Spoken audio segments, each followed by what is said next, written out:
When I did my graduate studies at the Middle East Institute at Columbia University's School of International Affairs, I took many courses on the question of the Middle East conflict. Semester after semester, we studied the Middle East conflict as if it was the most complex conflict in the world, when in fact, it is probably the easiest conflict in the world to explain. It may be the hardest to solve, but it is the easiest to explain. In a nutshell, it's this. One side wants the other side dead. Israel wants to exist as a Jewish state and to live in peace. Israel also recognizes the right of Palestinians to have their own state and to live in peace. The problem, however, is that most Palestinians and many other Muslims and Arabs do not recognize the right of the Jewish state of Israel to exist. This has been true since 1947, when the United Nations voted to divide the land called Palestine into a Jewish state and an Arab state. The Jews accepted the United Nations partition, but no Arab or any other Muslim country accepted it. When British rule ended on May 15, 1948, the armies of all the neighboring Arab states, Lebanon, Syria, Iraq, Transjordan, and Egypt, attacked the one-day-old state of Israel in order to destroy it. But to the world's surprise, the little Jewish state survived. Then it happened again. In 1967, the dictator of Egypt, Gamal Abdel Nasser, announced his plan, in his words, to destroy Israel. He placed Egyptian troops on Israel's border, and armies of surrounding Arab countries were also mobilized to attack. However, Israel preemptively attacked Egypt and Syria. Israel did not attack Jordan and begged Jordan's king not to join the war. But he did. And only because of that did Israel take control of Jordanian land, specifically the West Bank of the Jordan River.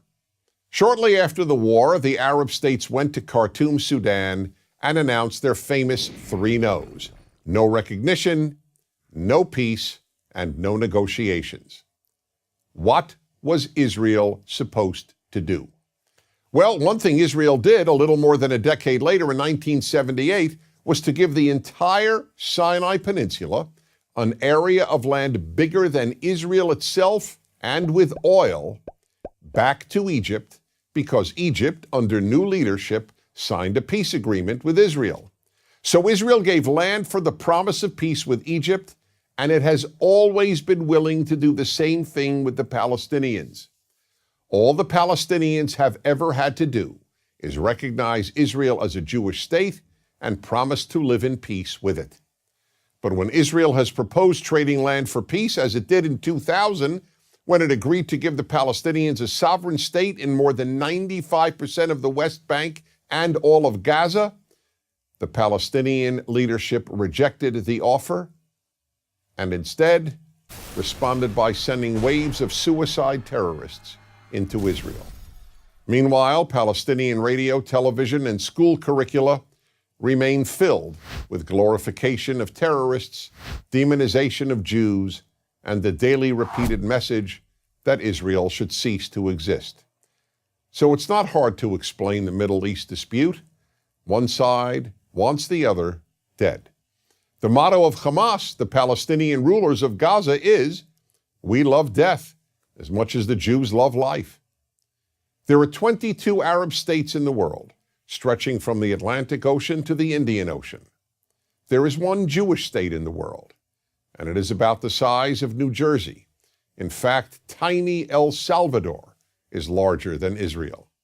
Finally, think about these two questions. If tomorrow Israel laid down its arms and announced, "We will fight no more," what would happen? And if the Arab countries around Israel laid down their arms and announced, "We will fight no more," what would happen?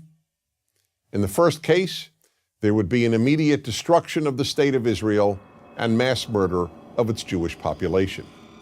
In the second case, there would be peace the next day.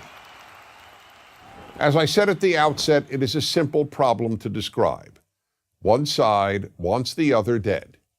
And if it didn't, there would be peace. Please remember this. There has never been a state in the geographic area known as Palestine that was not Jewish. Israel is the third Jewish state to exist in that area. There was never an Arab state, never a Palestinian state, never a Muslim or any other state. That's the issue. Why can't the one Jewish state the size of El Salvador be allowed to exist? That is the Middle East problem. I'm Dennis Prager.